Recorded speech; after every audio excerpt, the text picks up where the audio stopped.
So we'll get to that. You know what? Hold on. Let me. You know, I'm sure there are other people here that may want to get up, and so let me. And I get that. I would not exist if it weren't people who were active in protesting injustice. So I understand that. I actually write about the issue of what has been happening in Gaza in my book. And I will tell you, a lot of what this process has been for me has been about reflection. Look, we should have done more as an administration. We should have done more. We should have spoken publicly about our criticism of the way that Netanyahu and his government were executing this war. We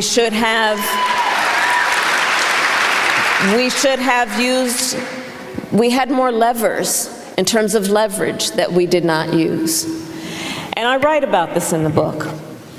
I look at this moment and I am happy that there is a ceasefire. We will see how long it lasts, that the hostages have been returned, but let's be very clear that the inhuman nature of what has happened to the Palestinian people in Gaza, the innocent civilians, the extent of hunger, famine, suffering, death, is something that we must acknowledge.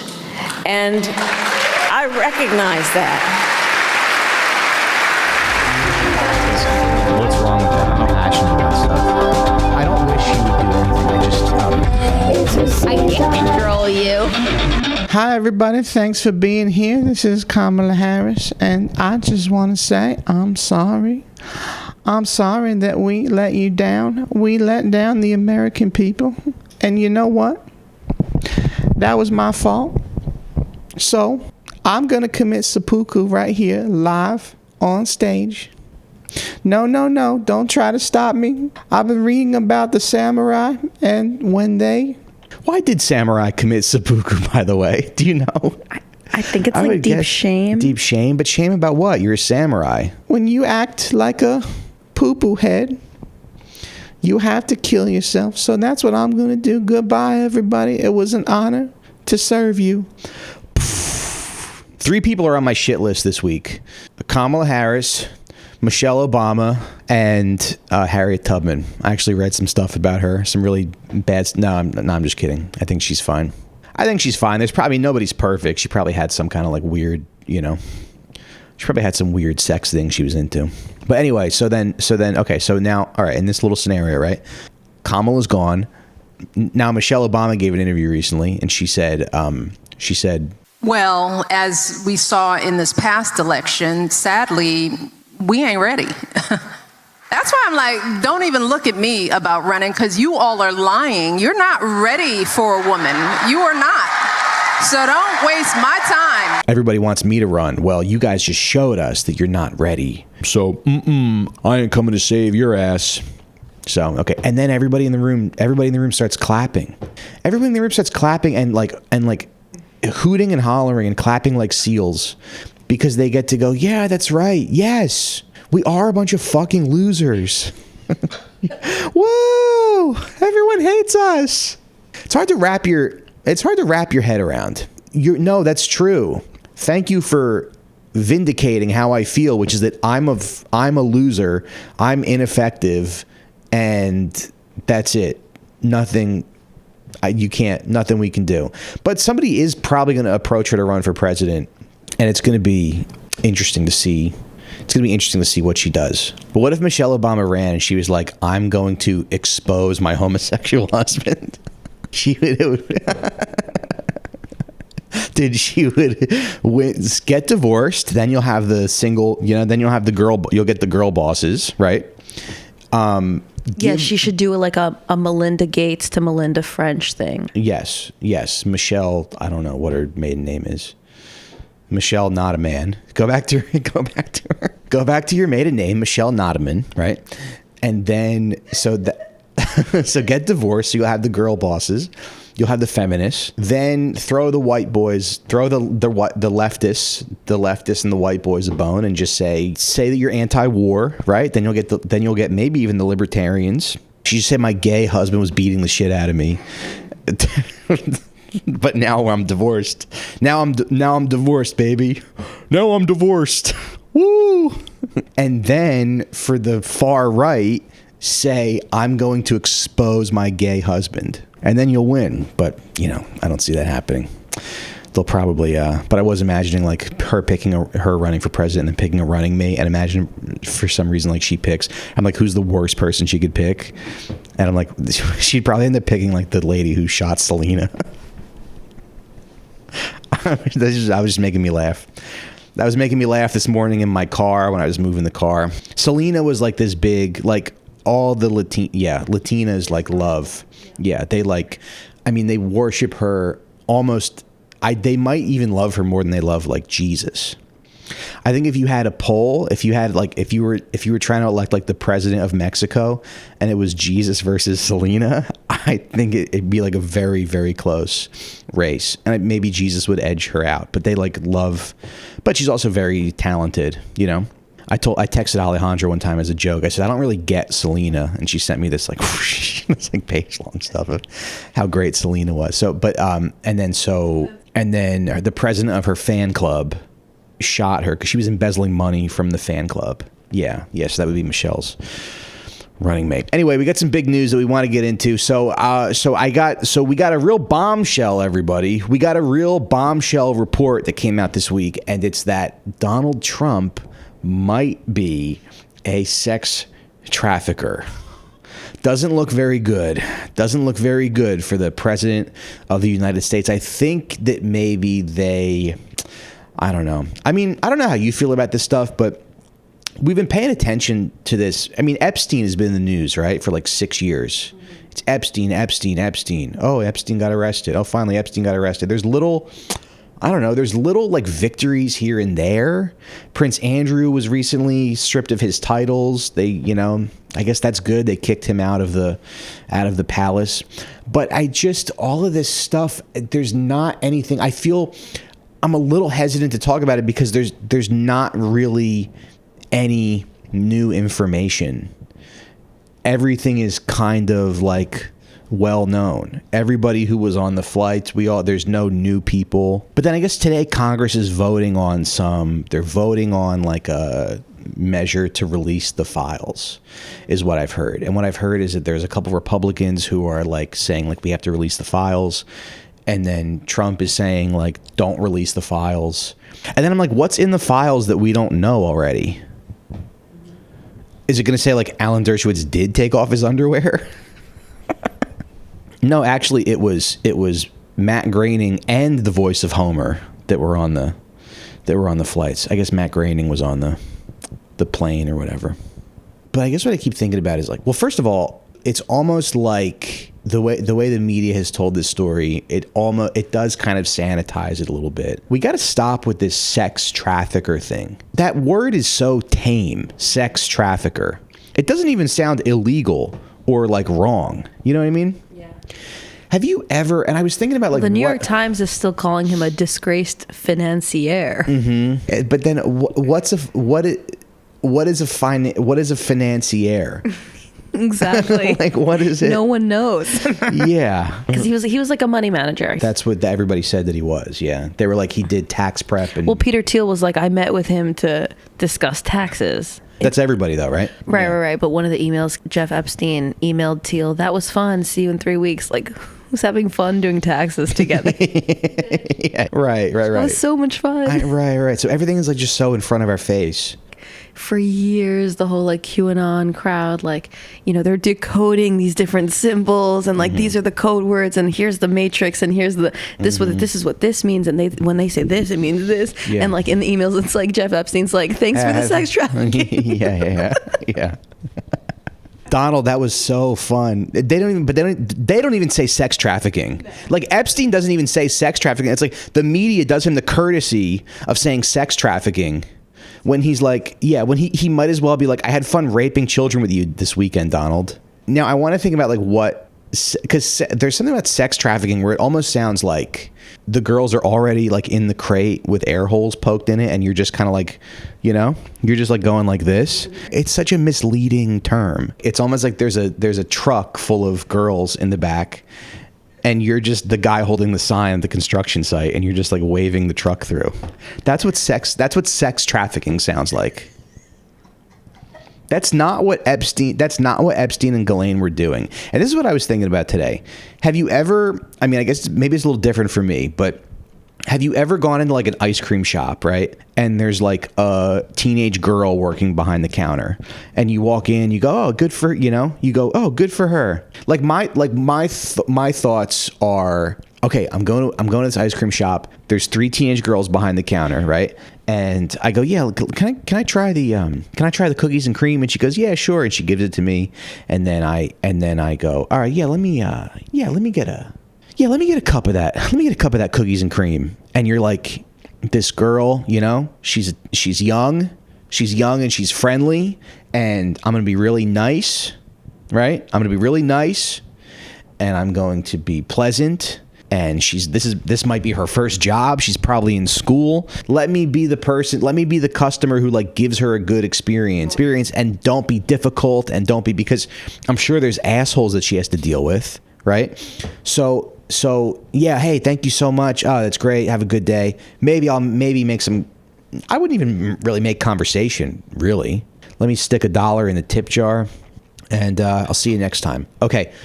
So then like, Ghislaine Maxwell would walk into that ice cream shop and be like, I need to trick this girl to fuck my 50-year-old boyfriend. Like we don't always take a minute and think about what they're actually doing, how they're actually, you know what I mean? Like how they operate. And then I don't know what the process is, but I know she was the one who kind of, you know, I know she was the one who probably dealt with them more, obviously, you know, because you can't be Jeffrey Epstein going to get ice cream. You know what I mean? That's like a red flag. But she's probably like, hey, you want to swim in a pool or whatever it was. She scouted them and trained them. And obviously they would prey on, you know, girls who were poor or like almost, you know, vulnerable. You know when you'll be like scrolling through Instagram and you'll see like interview with a like this, like that's like something my mom would send me, like this pedophile reveals the secrets. But there was a show on Fox years ago called like Magician Secrets Revealed, and then so like it's like pedophile secrets revealed, and they would always go like, oh, I would prey on kids who didn't have fathers or parents or whatever. So it's almost like, and then I did see a tweet from this guy, because now all this stuff is coming out, and I don't know. Now it's more, I guess the development, right, is that it seems more obvious. It seems more obvious that Trump and Epstein were friends, because it used to be the idea was that it was Bill Clinton who was more of a friend with Epstein, right? Like it seems like like everybody was like Bill Clinton was on the flights 26 times. And then Trump was always able to position himself as being like, hey, can you look at this pervert? And now Trump's like, it's a Democrat hoax. Yeah, both sides have really tried to make it a partisan thing. But for the most part, I like to think that most people, I just can't imagine that the majority of Americans are sitting down being like eating their slop. But here's what I'm thinking about a lot. Since 2015, Trump has always felt a little bit like bulletproof. So but the story like has to end somewhere, right? Right. It has to, and but there's no more elections to have. But aren't they going to try to do like a third one? Nah. You don't think? You can't. He's going to try There's term limits, aren't there? Yeah, but says who? Fuck. I mean, no, they're not. You don't worry about that at all? You don't think he's going to like not leave? Don't they like talk about it? It seems like he wants to hold on to power because I don't know. I think that's kind of just like Democratic Party hysteria, honestly. But could this be the thing that, like, because this story's been going on forever. He's always felt invincible, but he's not invincible. Nobody's invincible. So something has to change or happen. Like, I keep thinking of that poem, Ozymandias. You ever read that poem? No, I just know the Breaking Bad episode. Oh, really? Ozymandias is like, it's about like a guy, and this guy's like walking through the desert, and he sees like a statue, and the head is like off the statue, and it says like, look and behold my wonders or whatever. But the statue's like broken. It's like the statue of like a pharaoh from a long time ago. Just like, you know, to say that like nobody, everything dies, everything ends, everything dies. So this story has to end. So I'm just wondering how it ends, and could it end with, could all these other Republicans maybe like turn, could it end up being like a, I don't know, like a hyena Scar situation? Like, could there be a split? Could there be people being like, I have to, for my career, for my own political future, my career? Because Marjorie Taylor Greene's not, she's like in her 50s. So I'm saying like she has to make a choice, right? Like people like her and Thomas Massey, they have to make a choice and be like, do I fall in line? You know, the right is so good at falling in line, but is it going to be like, are they going to make a calculation? I think that's all interesting. I think like Candace and Tucker and Fuentes, like they're all sort of, Marjorie Taylor Greene's already distanced herself from Trump. Yeah. And is that because they know, I mean, I'd like to think it's because they know which way the wind is blowing. So what I was thinking is there any scenario where Trump has always been like bulletproof, but is there any possibility that maybe he'll do like a Bud Dwyer? Will he fall? That's what I want to know. Will he fall? Will he be toppled? But I guess, what does falling mean to you? Because there's nowhere to go after this. That when the term's over, yeah, right. Like, there's no stakes. He's done with being the president. Like, what else could he possibly attempt to do and fall in doing so? Will he like go to jail, or will he just become like a disgrace? Nobody's like a disgrace. Like, will he be like tarred and feathered? Will he be put in stocks? Will we bring back the stocks and he'll be naked? He'll be stripped naked and have to put his, you know what I mean? I don't know. I just want to know, like, will he lose his luster and his power? Will people stop worshiping him? Will he be seen as, because I want to say this, it feels like we never get any new information, or we never get any, but we did get new information. He sucked Bill Clinton's dick. That's new information. Explain that to the audience. So that's cool. Explain it. Trump sucked Bill Clinton's dick. No, I mean, So there's different ways to have sex. There's there's traditional penis vagina sex. Then there's anal sex, which is what two guys do, and then there's oral sex, which I didn't learn about till I was like 11 or 12, which that should have been obvious to me, but I guess it wasn't. I wasn't a very bright kid. I had to learn. I had to learn about oral sex. But allegedly, there is a video of with all these emails that got released. There was an email from Epstein's brother, Mark Epstein, to Jeffrey Epstein saying, "Did we still have that video of Trump blowing Bubba? Bubba's Bill Clinton's nickname." In one email, Epstein's brother Mark told him to ask Steve Bannon if, quote, Putin has the photos of Trump blowing Bubba. I'm just wondering. And then so I went to Jersey this weekend, and I saw on the highway, I saw a car with a Trump bumper sticker on it, and it just made me laugh so much, because it's like, don't you know what he did?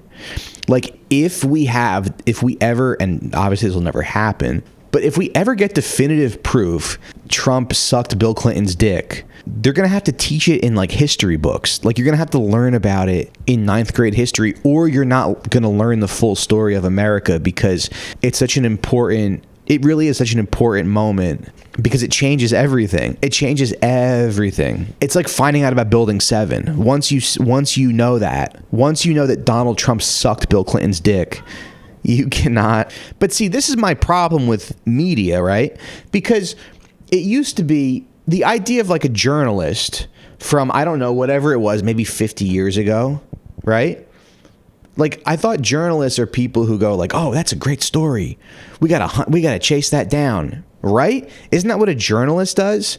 Isn't like, don't you like get the scoop? Don't you get the information? Don't you want to break the story? Don't you want to break the story? But now it's like, okay, there's a rumor that Trump sucked Bill Clinton's dick. Why is no one investigating this? Where are the journalists? You know? Where's Woodward and Bernstein?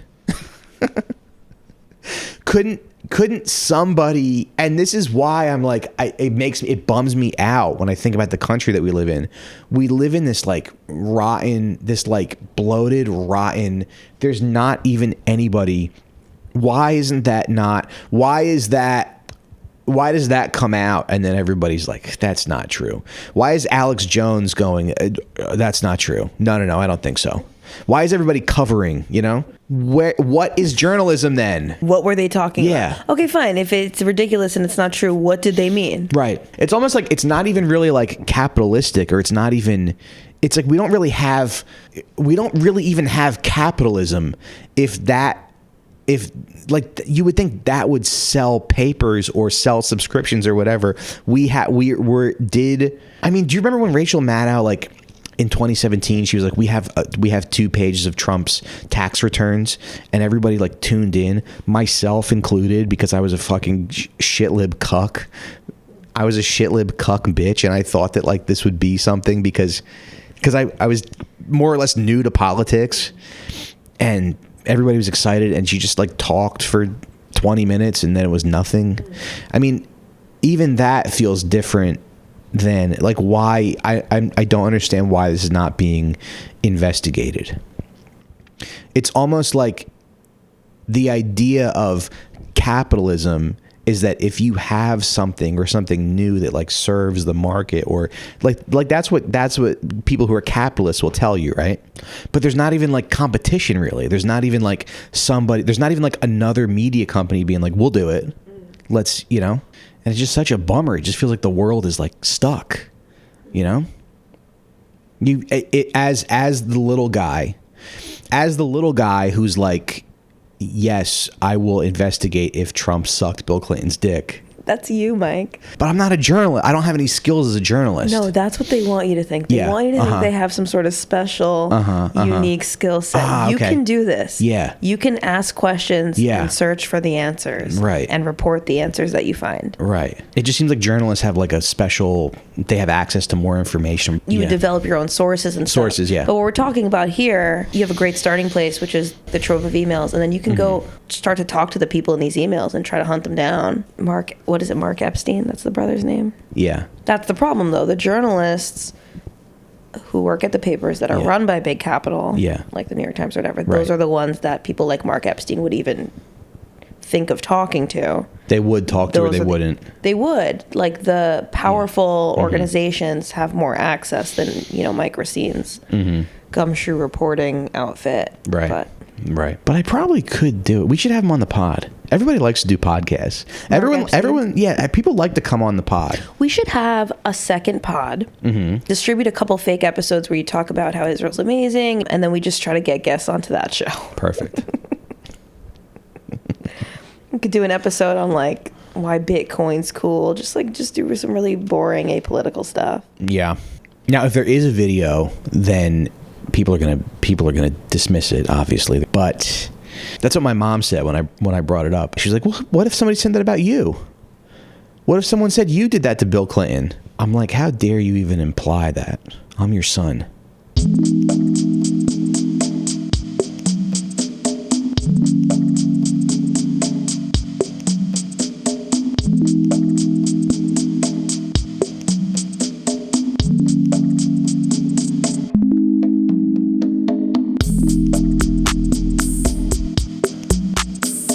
It does seem like, though, I mean, a couple of my takeaways from this, and like another takeaway that I have is that like pedophiles really stick together, like better than comedians do, better than podcasters do. The ultimate like frat bond. Because you can't really be a pedophile. You can't be like a lone wolf pedophile. There has to be like a network, right? Like the people who are just like a guy. That's like the thing. It's hard. like journalism, much like journalism, if you're a guy in your basement trying to do pedophilia, the independently funded pedophiles, the self-funded pedophiles, you just don't. Yeah, right. They're on Substack and they have a Patreon, and they're like, if you support my work, guys, if you want to support my work, anything helps. I really appreciate it. It's much harder to do that as a independent person. But then it's like, see, why can't the normal people be as organized as they are? Why can't maybe the non-pedophiles should actually, maybe we could learn something from the pedophiles. Hey, you know what? Maybe the people who don't want to do that kind of stuff, maybe we, okay? It's always like, they're always jumping to defend. They're always, I mean, there's that classic, well, it's a little different, you know. Someone being into teenagers is a little different than someone being into 8-year-olds. Yeah, I guess, but it's still, if a 15-year-old walked in here right now to the studio, I would say, who are you? What do you want? And I'm not supposed to be around you. You know? Like, it's just very obvious. Maybe it's confusing because we were all teenagers at one point and we always kind of like, you know, I mean, I don't know. I don't know why people think that. I just remember, I mean, we'll talk about this later, but my high school reunion was this weekend. And so I remember like being 14, being like, oh man, my female gym teacher's got it going on. But yeah, adults and kids, no good. I'm just wondering why it's not as clear cut. But most of us are not around teenagers. If we were around teenagers a lot, maybe we would like feel more strongly. I'm just wondering why there's so many people rushing to the defense of people who want to have sex with teenagers. This like it's technically a phobophilia or whatever. But I just I saw this tweet. And I think the guy deleted the post, but okay. So this is from just a random guy on Twitter, Christopher Aldana. Okay. And his handle is Christopher Aldana LLC.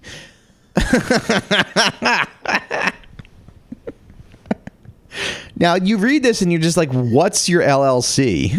Like, what is your business? Like you're a small, okay. So you're a small business owner. Bro. I'm like, Christopher. Yeah, right. Christopher Aldana LLC.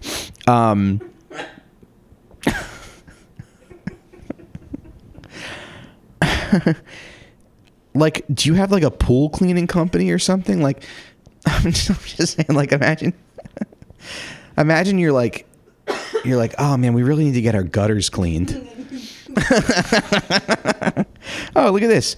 Chris Aldana gutter cleaning. Oh, that's probably good. Yeah, let me just oh, it looks like he's actually trending on Google.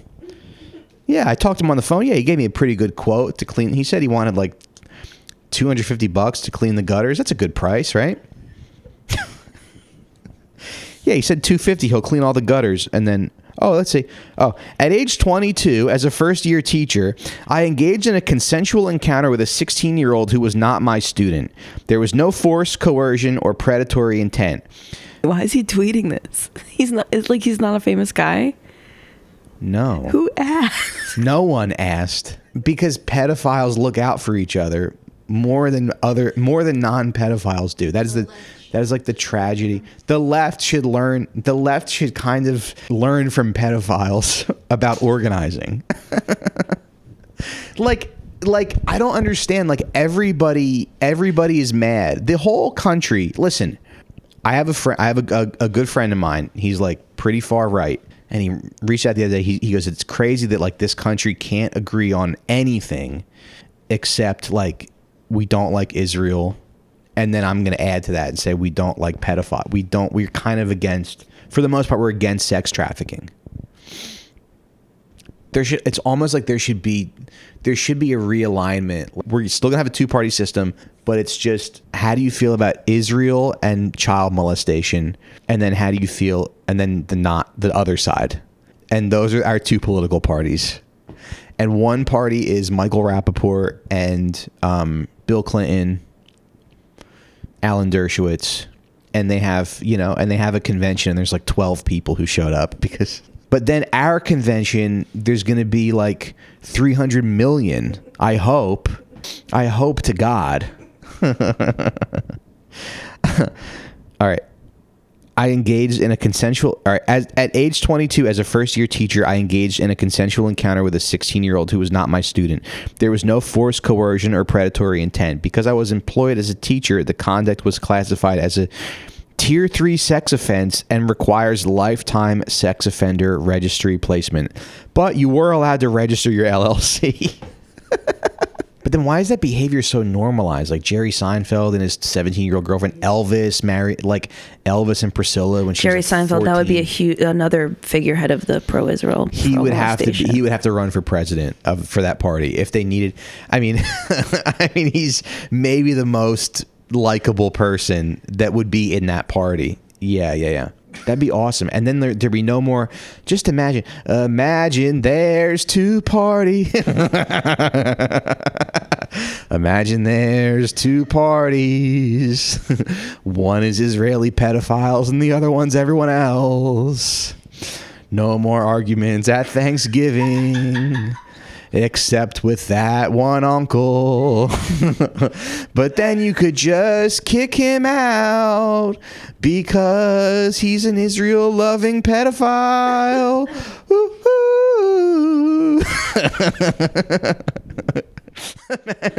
Imagine one political party. They lose 92% of all elections, except for a couple districts in Long Island and maybe the Upper East Side. But all they have are those two places and maybe Orange County. Requires lifetime sex offender registry placement. I mean, just tripping over yourself to say, hey, by the way, what is happening? Why, God, why did you make people this way? Why did God make people this way? Why are pedophiles so organized?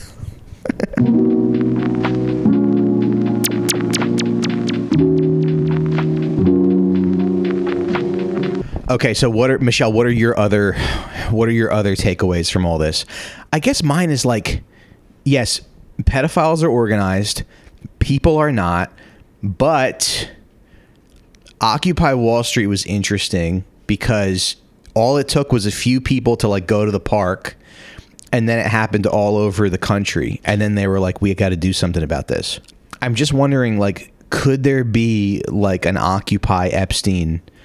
Could we start like an Occupy Epstein movement but then there's no place where you would go to, like, you know, like Cat's Deli. All we need is for that to catch. Right. Like we just need like maybe 100 people. But what would we occupy is the thing. That's the hard part. You know? Because we'd be like, we're the death penalty for pedophiles party. And why do French people like have this figured out? Like, why do French people riot when they're like, we're going to take a croissant away? Like, you can only have 2 croissants on your morning break now instead of 3.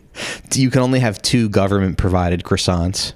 The French Revolution kicked ass, so they probably just like have that in their collective consciousness. But like, we all know about the American Revolution, kind of, but not really. I don't want to pay taxes to the British. I don't want to pay taxes to the British, yeah. Yeah, what were they fighting for?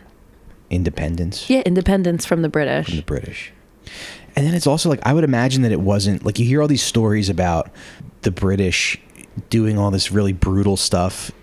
I feel like it was probably more tame because it was other. Right. I mean, it was still like a colonial situation. Like, obviously, like, if we have to choose between the colonies and the British, like, you know, I'm on the side of the colonies or whatever. Yeah. But it doesn't have like the same revolutionary flavor as like a Haitian Revolution or a French Revolution. Yeah, I know. What were they? They just didn't want to. That's what Howard Zinn says, right? He's like, it was more of like a revolution of like wealthy merchants and that didn't want to. Which I guess that's kind of cool. It's like your dad and his friends being like, "Fuck you." It's like your dad and his friends like fighting Obama. It's like if my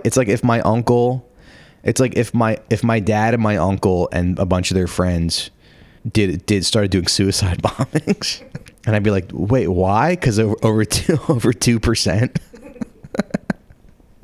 I guess that's cool. Yeah, all right, Dad. I guess that's cool. I guess it was a very like a dad revolution.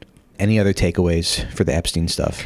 Well, the idea of the anti-pedophile, anti-Israel party. That's the best idea I've ever had. It is funny that there would still be so many Zionists, like people that I grew up with, that I know that like their whole lives have been like, you know, I don't really care about American politics. Like, my true home is Israel. Like, I just vote for whoever's better for Israel. Yeah. And like they justify all this other stuff that the candidate would do. Like, they would be like, oh, I don't really like Bush, but he's better for Israel or whatever. And like they would still vote for the pro-pedophile party because they'd be like, oh, he's better for Israel. Right. So you would end up having like a lot of New York Jews in that party. And why? Even if they would never say, oh, I'm pro-pedophile. Because that's what they always say. They're like, oh, I don't like him on the social issues. I don't really agree with that. I just vote for whoever's best for Israel. And let me ask you this. Why do they feel that way? Like, do they think that like what Israel's going to save them when somebody tries to kill them? Like, do they think they're going to flee to Israel if stuff gets really bad? Like, why do they feel so strongly? I can speak from a very specific perspective, like, which is I grew up in the Orthodox school system, like on the Upper West Side of New York. Like, we're taught like incessantly from a young age that like, I live here, whatever, I'm here, but Israel's my real home. This is not my home. I don't. Have you been there? Yeah, I have. Yeah. I was like 8 years old though. Don't cancel me. Yeah. I was that's all dead right. ass 8 years old. Yeah, it's okay. Did you have fun? I don't remember it. Yeah. Okay. I don't have any memories from that like era because I was getting my ass beat every day, and so it's like I have repressed trauma from that whole age range. Damn! Imagine having to go to Israel and then having your Chinese mother beat the shit out of you. That sounds. I thought my childhood was shitty. Yeah. Mom, you ruined my trip to Israel when you beat the shit when you took off your shoe and beat the shit out of me. Yeah. She's Korean, everybody, by the way. I do know that. Have you seen K-pop yet? K-pop Demon Hunters? No, you keep bringing that up. Isn't it a children's show? Yeah, but it's good. It's like the #1 movie on Netflix. Benny started a new preschool and in Tribeca. Well, he's already in Tribeca, but another one in Tribeca. I gotta say, the name does not sound like it's good. Let me show you like the first 5 minutes of it. If you're not hooked, yeah. Well, it's on Netflix, so we gotta. So after we record, but I guess it's a lot of like rich kids in Tribeca because we commute from Brooklyn, so Benny's got like a K-pop Demon Hunters backpack, and this girl comes up to me, this little girl. She must have been a sibling, like an older sibling, but she was like, "Whose backpack is that?" And I'm like, "Oh yeah, it's his." Yeah, are you a fan? She goes, "Oh yeah," and I'm like, "Yeah, who's your favorite?" And she goes, "My favorite's Zoe because she's the only one who's American." And I go, "Oh, okay, interesting." And she's like, "Yeah, it's the #1 movie on Netflix." And I was kind of like, I need you to like get away from me. Stay away from my kid. I don't like this attitude. You need like your parents are screwing you up. Only one who's American. It's called K-pop. It's literally music from another country. You bigot, you little bigot. I thought that would make Michelle laugh, but she's all goose. She's looking into her phone all googly-eyed talking to her boyfriend. I wish that was the case. I'm reading a fucking work email. Oh, okay. Anyway, it's just cool. Like, it's like the music's good and the characters are really good. All right, everybody. We will be right back with more show.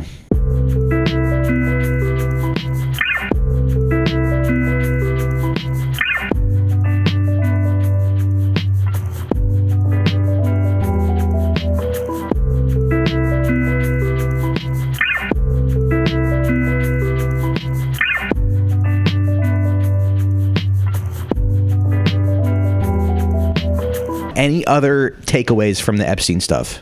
I mean, Virginia Giuffre I know. is dead. Yeah, and then like I was watching, what's the press secretary's name? I don't know. She's like 28, and she was like saying like, you know, and the Chopped. she's chopped.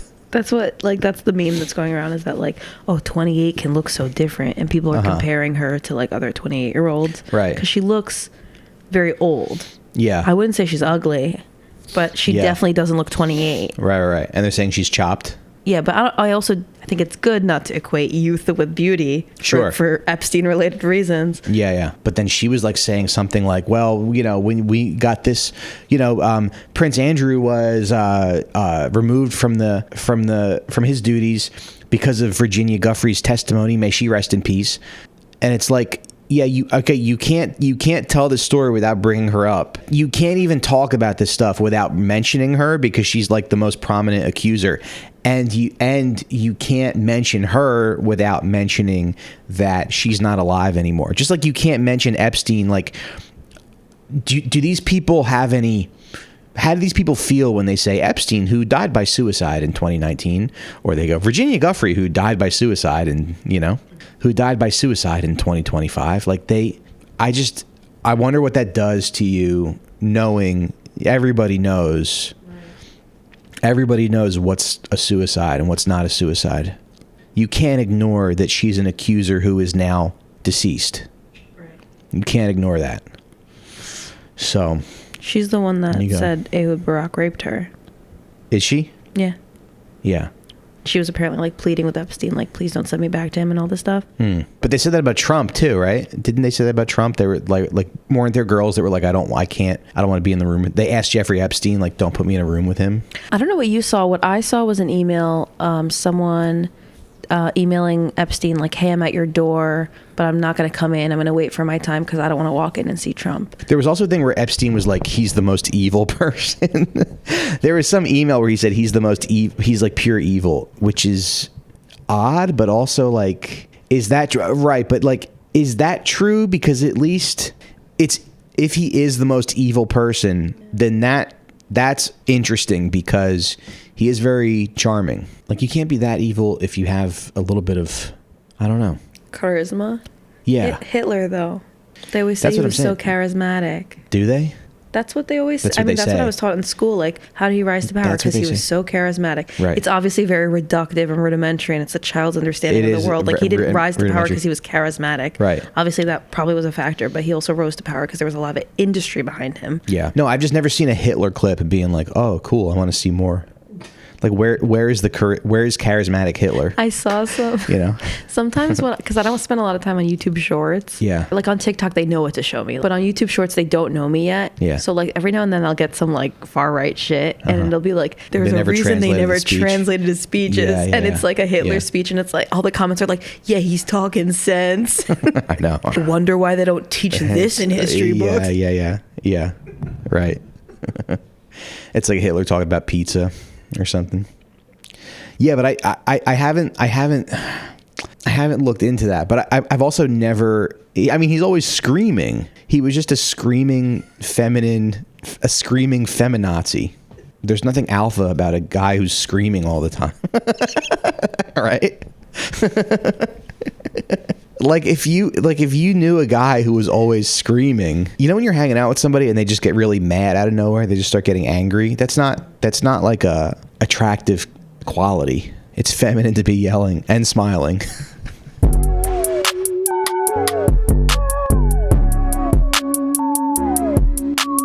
Okay, speaking of which, this is something that I think about a lot, because sometimes it does feel like everybody's a podcaster.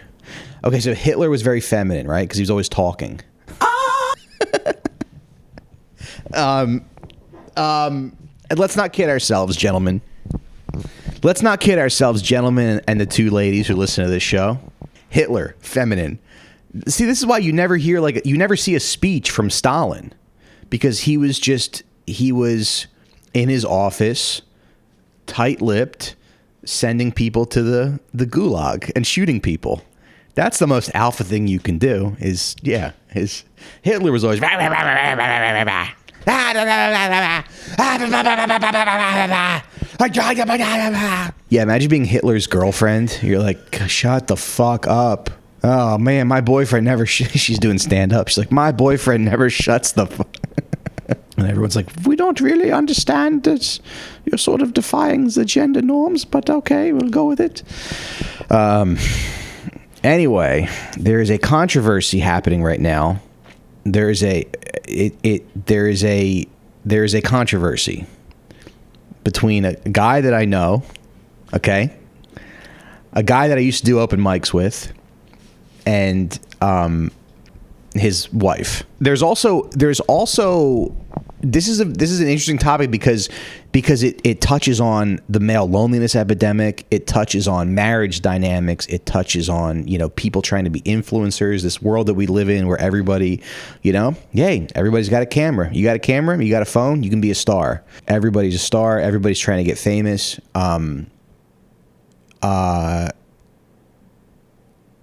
It's about wives. It's about being married.